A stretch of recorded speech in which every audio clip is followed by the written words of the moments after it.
Bismillahirrahmanirrahim. Innal hamdalillah nahmaduhu wa nasta'inu wa nastaghfiruh wa na'udzu billahi min shururi anfusina wa min sayyiati a'malina. May yahdihillahu fala mudilla lahu wa may yudlil fala hadiya lahu. Asyhadu an la ilaha illallah wahdahu la syarika lahu wa asyhadu anna Muhammadan abduhu wa rasuluh. Qala Allah Ta'ala ya ayyuhalladzina amanu taqullaha haqqa tuqatih wa la tamutunna illa wa antum muslimun. Qala ya ayyuhan nasu taqu rabbakum alladzi khalaqakum min nafsin wahidah wa khalaqa minha zawjaha wa batha minhuma rijalan katsiran wa nisaa'a wattaqullaha alladzi tasaaluna bihi wal arham innallaha kana 'alaikum raqiba. Faqala jalla jalalu ya ayyuhalladzina amanu taqullaha wa qulu qawlan sadida yuslih lakum a'malakum wa yaghfir lakum dhunubakum wa may yuti'illaha wa rasulahu faqad faza fawzan 'azima. Amma ba'du fa inna asdaqal hadithi kitabullah wa khairal hadyi hadyi Muhammadin sallallahu alaihi wa ala alihi wa sahbihi wasallam. Allahumma salli ala Muhammadin wa ala alihi wa sahbihi wa man tabi'ahum bi ihsanin ila yaumiddin. Kaum muslimin dan muslimat, ikhwani wa akhwati fiddin, para pemirsa rahimani wa rahimakumullah, assalamualaikum warahmatullahi wabarakatuh. Alhamdulillah, tak henti-hentinya kita memanjatkan puji syukur kepada Allah tabaraka ta'ala yang hingga detik ini masih saja memberikan dan terus menerus memberikan kepada kita nikmat yang begitu banyak. Nikmat yang tidak mungkin untuk kita hitung jumlahnya, saking banyaknya nikmat Allah Subhanahu wa taala. Khususnya di subuh menjelang pagi ini, alhamdulillah, seperti biasa di setiap hari Rabu dan hari Kamis kita ada kajian rutin dari pembahasan kitab Sahih At-Targhib wa Tarhib karya Al-Imam Al-Mundhiri rahimahullahu ta'ala yang disusun ulang oleh Syekh Muhammad Nasiruddin Al-Albani rahimahullahu ta'ala. Dan ini adalah pertemuan kita yang ke-27 di dalam pembacaan atau pembahasan kitab ini. Dan kita masih dalam bab bersuci bagian yang ke-7. Dan di pertemuan kali ini kita akan menyebutkan tentang anjuran, ya, tentang doa yang diucapkan setelah selesai berwudu dan keutamaannya serta keutamaan dan anjuran untuk mengerjakan salat 2 rakaat setelah berwudu. Baik, ikhwani wa akhwati fiddin, kaum muslimin dan muslimat rahimani wa rahimakumullah. Iya. Sebelum kita bacakan dari apa yang menjadi bahasan kita di pertemuan kali ini, lagi-lagi kami ingin mengingatkan bahwasanya di antara tujuan kita diciptakan oleh Allah Subhanahu wa taala adalah untuk beribadah kepadanya.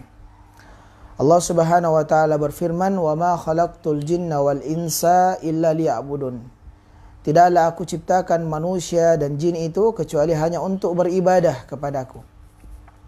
Dan ibadah yang kita kerjakan kepada Allah Subhanahu wa taala itu hendaknya memenuhi dua syarat sehingga ibadah tersebut bisa diterima. Ya. Atau kita katakan suatu amalan, dikatakan amalan itu salih, amalan itu baik, amalan itu diharapkan balasannya di sisi Allah tatkala memenuhi dua syarat. Syarat yang pertama, ayyuhal ikhwal akhwat, kaum muslimin dan muslimat rahimani wa rahimakumullah, adalah hendaknya ibadah tersebut dikerjakan ikhlas hanya untuk mengharapkan ridha Allah Subhanahu wa taala. Allah Subhanahu wa taala berfirman, "Wa ma umiru illa liya'budullaha mukhlishina lahuddin." Tidaklah aku memerintahkan kalian kecuali hanya untuk mengikhlaskan ibadah hanya kepada Allah Subhanahu wa taala. Faman kana yarju liqa'a rabbih falyamal amalan salihan wa la yusyrik bi ibadati rabbih ahada. Barang siapa yang mengharapkan perjumpaan dengan Rabbnya, perjumpaan dengan Allah Subhanahu wa taala, falyamal amalan salihan, hendaklah dia beramal salih. Wa la yusyrik bi ibadati rabbih ahada. Jangan dia menyekutukan Allah Subhanahu wa taala dengan suatu apapun dari ibadah yang dia kerjakan. Maka ini syarat yang pertama sehingga ibadah seseorang itu diterima di sisi Allah. Yang kedua, ayyuhal ikhwal akhwat, kaum muslimin dan muslimat, para pemirsa rahimani wa rahimakumullah, syarat yang kedua dari ibadah sehingga ibadah kita bisa diharapkan pahalanya dan diterima di sisi Allah adalah hendaknya ibadah yang kita kerjakan berkesesuaian dengan apa yang dicontohkan dan diajarkan oleh Nabi salawatu rabbihi wassalamu alaihi. Hendaknya berkesesuaian dengan apa yang diajarkan dan dicontohkan oleh Nabi sallallahu alaihi wasallam. Semua penafsiran para ulama dari ayat yang tadi kita bacakan, yakni firman Allah di akhir surah Al-Kahfi, "Faman kana yarju liqa'a rabbi falyamal amalan salihan." Barang siapa yang mengharapkan perjumpaan dengan Rabbnya, maka hendaknya dia beramal saleh. Amal saleh itu tadi dikatakan dia amal saleh apabila dikerjakan sesuai dengan tuntunan Nabi sallallahu alaihi wasallam. Karena kita tahu bahwasanya ibadah itu adalah perkara tauqifiyah. Istilahnya dalam syariat, terikat dengan dalil, terikat dengan hal-hal yang telah disyariatkan oleh Allah Subhanahu wa taala yang dengannya diutusnya Nabi sallallahu alaihi wasallam untuk menjelaskan syariat Allah Subhanahu wa taala ini. Dan ini ikhlas serta ittiba, inilah makna ringkas daripada syahadat kita. Tatkala kita mengikrarkan syahadat asyhadu an la ilaha illallah, maka makna ringkasnya adalah tidaklah ibadah yang kita kerjakan kecuali kita ikhlaskan hanya untuk Allah Subhanahu wa taala semata. Wa anna Muhammadar Rasulullah, bahwasanya Muhammad adalah utusan Allah Subhanahu wa taala, maka makna ringkasnya adalah tidaklah kita beribadah kecuali sesuai dengan tuntunan Nabi sallallahu alaihi wasallam. Dan Nabi SAW bersabda, "Man amila amalan laisa alaihi amruna fahuwa raddun." Siapa yang beramal yang tidak pernah dicontohkan, tidak pernah ada syariatnya, tidak pernah ada landasannya dari kami, maka amalan tersebut tertolak. Olehnya itu, hendaknya setiap muslim dan muslimah mengikhlaskan ibadahnya hanya untuk Allah Subhanahu wa taala, dan hendaknya ibadah tersebut dikerjakan sesuai dengan tuntunan Nabi sallallahu alaihi wasallam. Nah, dan di antara ibadah yang disyariatkan di dalam Islam adalah salat. Bahkan salat merupakan rukun yang kedua setelah syahadat di dalam Islam. Dan kita tahu betapa agung dan betapa besar keutamaan salat di dalam Islam. Dan salat tidaklah sempurna, tidaklah bisa ditunaikan kecuali seseorang itu bersuci terlebih dahulu, berwudu terlebih dahulu. Olehnya itu rangkaian-rangkaian yang berkaitan tentang hal-hal yang bisa menyempurnakan salat kita, maka itu juga bisa menjadi hukumnya wajib. Sebuah kaidah yang berjalan di kalangan para ulama. Bahwasanya apa yang dengannya tersempurnakan perkara yang wajib, fahuwa wajibun, maka dia juga wajib. Di antaranya salat itu tidak sempurna, tidak sah bahkan kecuali seseorang bersuci terlebih dahulu, berwudu terlebih dahulu. Maka wudu sebelum salat adalah perkara yang wajib. Ya. Sehingga seseorang dia salat, ya, berapa banyak pun rakaat dia mengerjakan salat tersebut, apabila tidak berwudu maka yakin dan bisa dipastikan bahwa salatnya tidak bernilai apa-apa. Ya. Dan jika seseorang salat misalnya, lalu kemudian dia mengerjakan salat juga tidak sesuai dengan tuntunan Nabi SAW, ya, maka juga bisa terancam, ya, salatnya tidak bernilai. Iya. Nah, inilah pentingnya kita mempelajari ad-din, mempelajari agama Allah Subhanahu wa taala. Iya. Dan bukankah Nabi SAW secara khusus menyebutkan dalam hadis, dalam sabdanya, "Sallu kama ra'aitumuni usalli." Salatlah sebagaimana kalian melihatku salat. Iya. Salatlah sebagaimana kalian melihatku salat. Maka kita diperintahkan untuk salat sebagaimana tata cara salatnya Nabi SAW. Demikian pula, ya, karena wudu adalah merupakan hal yang menyempurnakan salat, bahkan salat tidak sah tanpa wudu, ya. La salata man lam wudu lah, atau kama qala Rasulullah SAW, tidak ada salat bagi orang yang tidak berwudu, tidak bersuci. Ya. Maka hukum-hukum yang berkaitan tentang bersuci, berwudu, itu juga wajib untuk kita pelajari. Bagaimana tata cara wudunya Nabi SAW. Alhamdulillah sudah kita sebutkan di pertemuan-pertemuan yang telah berlalu. Iya. Nah, terlepas daripada itu, ayyuhal ikhwah wal akhwat, kaum muslimin dan muslimat rahimani wa rahimakumullah, di antara hal yang hendaknya diperhatikan adalah yang berkaitan tentang wudu itu sendiri, yakni doa saat kita berwudu. Iya. Tadi sudah kita sampaikan bahwasanya ibadah itu ada tauqifiyah. Ya, hal yang telah ditetapkan oleh syariat. Ya, yang hukum asal awalnya ibadah itu adalah haram sampai datangnya dalil untuk memerintahkan ibadah tersebut. Maka ibadah ini terikat dengan hal-hal yang disyariatkan, terikat dengan dalil. Tidak boleh seseorang beribadah kecuali dengan dalil, baik dari Al-Quran ataupun, ya, hadits Nabi SAW.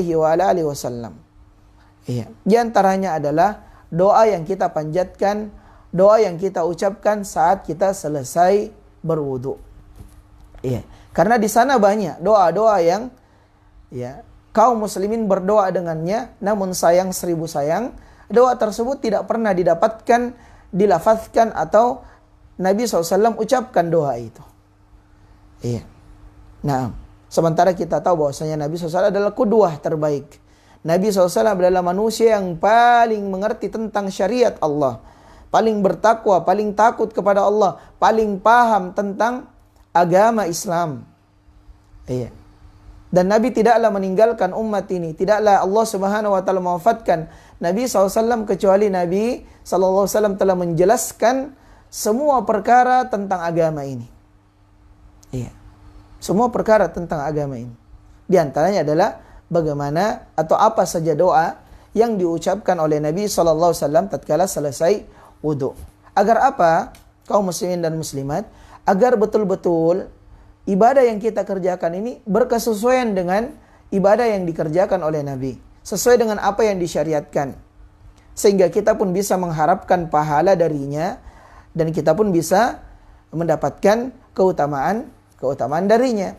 Karena itu tadi, ya, ibadah, ya, syarat sehingga seseorang bisa menerima amalan dari ibadah yang dia kerjakan, atau di antara syarat sehingga ibadah itu bisa diterima adalah ikhlas dan ittiba. Baik, kita bacakan hadis terkait tentang targhib fi kalimat yaquluhunna atau yaquluhunna ba'dal wudu.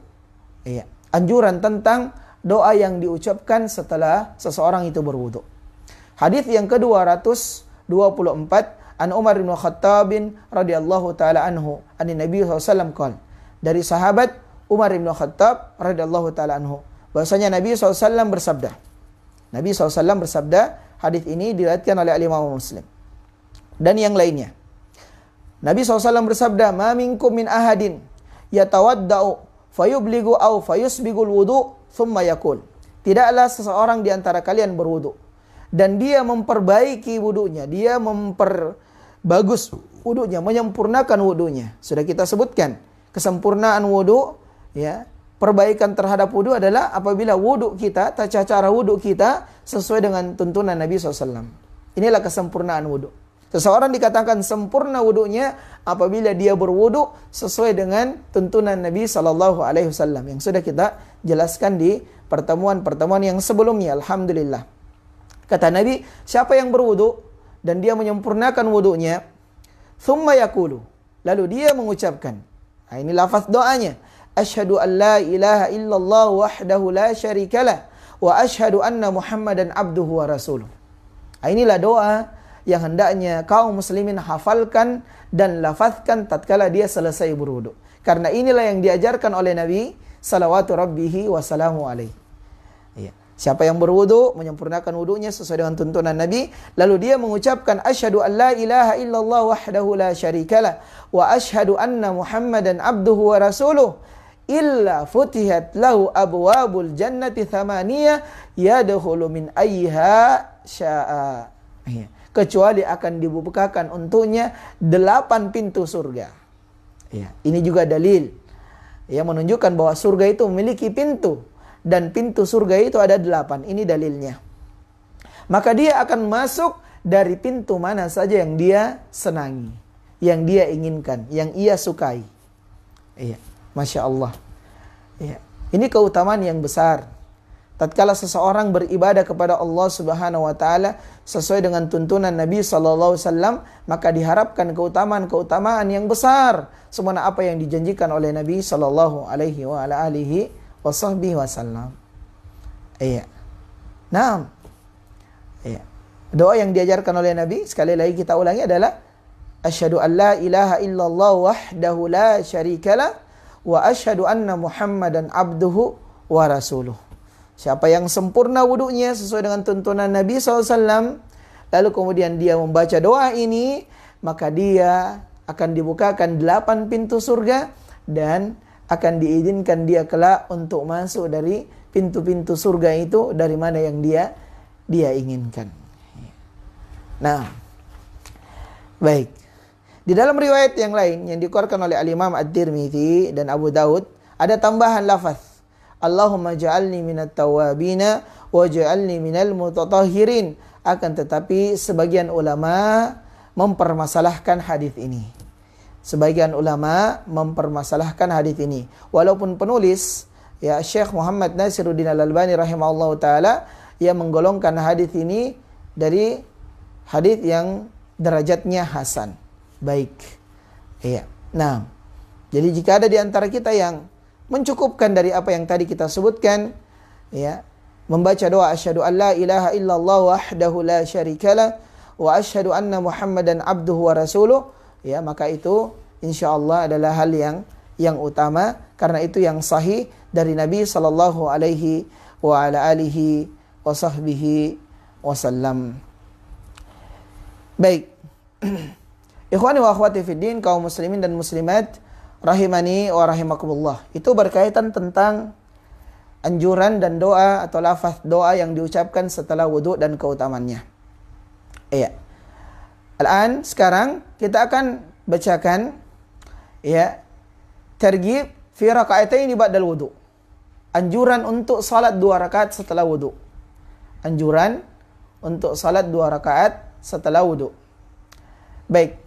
Hadis yang ke-226, hadis yang datang dari sahabat Abi Hurairah radhiyallahu taala anhu, anna Rasulullah sallam qala li Bilal, bahwasanya Nabi SAW pernah berkata kepada Bilal, ya Bilal, hadithni bi arja amalin amiltahu fil Islam, fa inni sami'tu daffan na'laika baina yadayya fil jannah.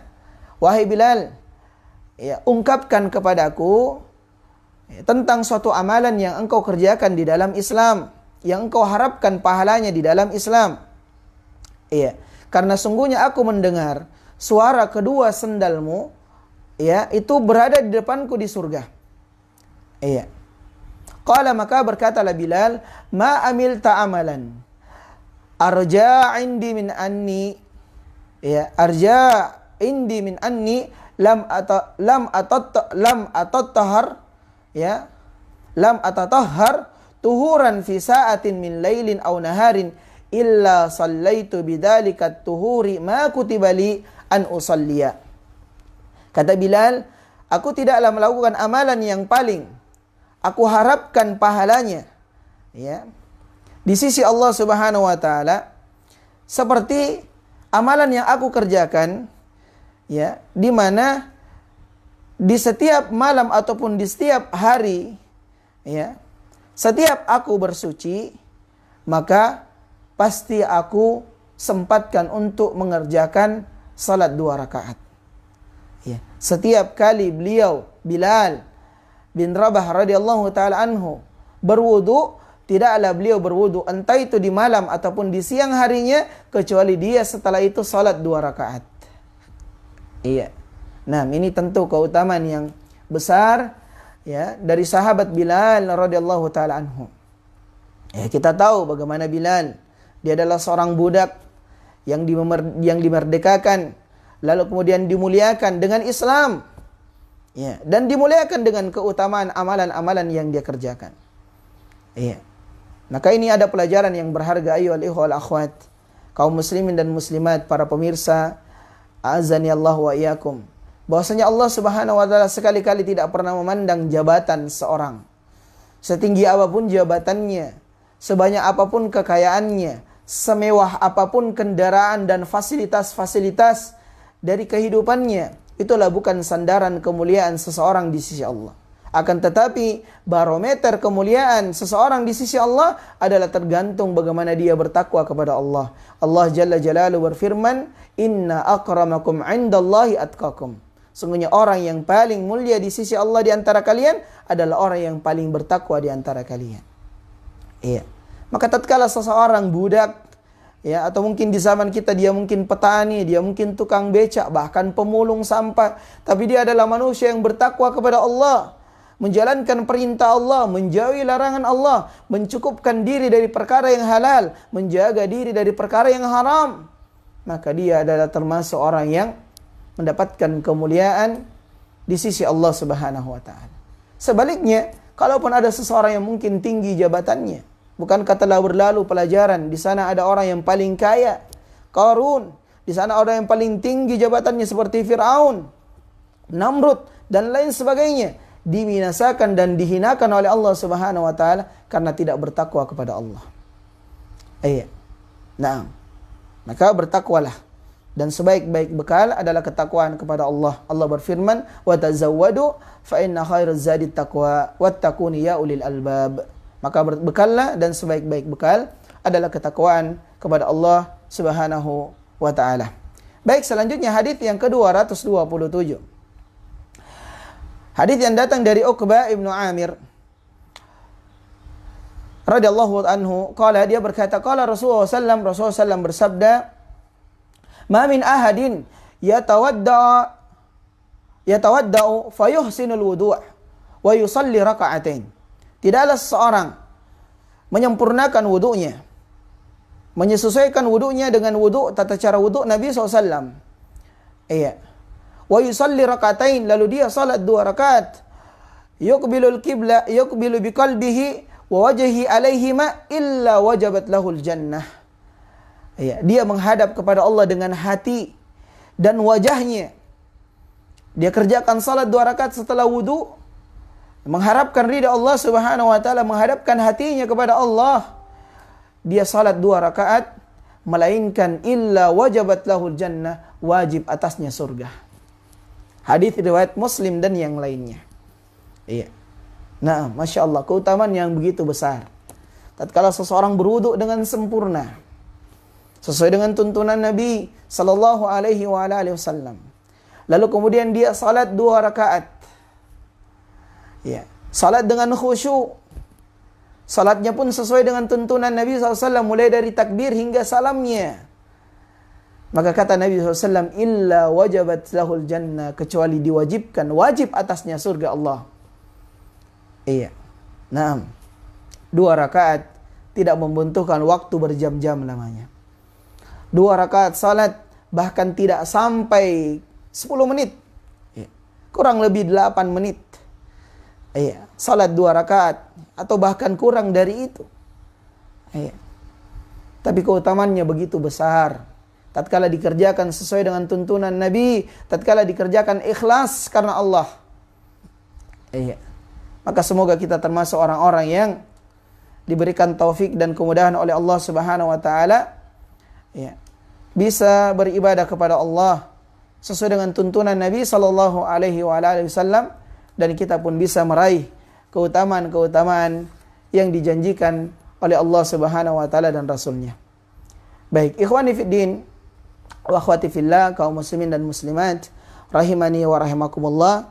Ya, inilah anjuran dan keutamaan seseorang menyempurnakan wudu, ya, lalu kemudian menyesuaikan wudunya dengan tuntunan Nabi SAW, membaca doa asyhadu an la ilaha illallah wahdahu la syarikalah wa asyhadu anna Muhammadan abduhu wa rasuluh, akan dibukakan 8 pintu surga yang kelak ia akan diperintahkan masuk di mana dari pintu-pintu yang dia sukai. Lalu apabila dia kemudian salat 2 rakaat, ya, menghadapkan hatinya, wajahnya kepada Allah, ikhlas dia kerjakan sesuai dengan tuntunan Nabi SAW, maka wajib atasnya surga. Keutamaan yang begitu besar dari amalan-amalan yang ringan, yang semoga Allah Subhanahu wa taala memberikan taufik dan kemudahan untuk kita mengamalkannya. Ini yang dapat kami sampaikan di pertemuan yang ringkas, ya, di kesempatan kali ini. Semoga bermanfaat untuk antum dan untuk kami secara pribadi. Wassallallahu ala nabiyina Muhammadin wa ala alihi washabihi wasallam. Subhanakallahumma wa bihamdika asyhadu an la ilaha illa anta astaghfiruka wa atubu ilaik. Wa akhiru da'wana alhamdulillahi rabbil alamin. Wassalamu alaikum warahmatullahi wabarakatuh.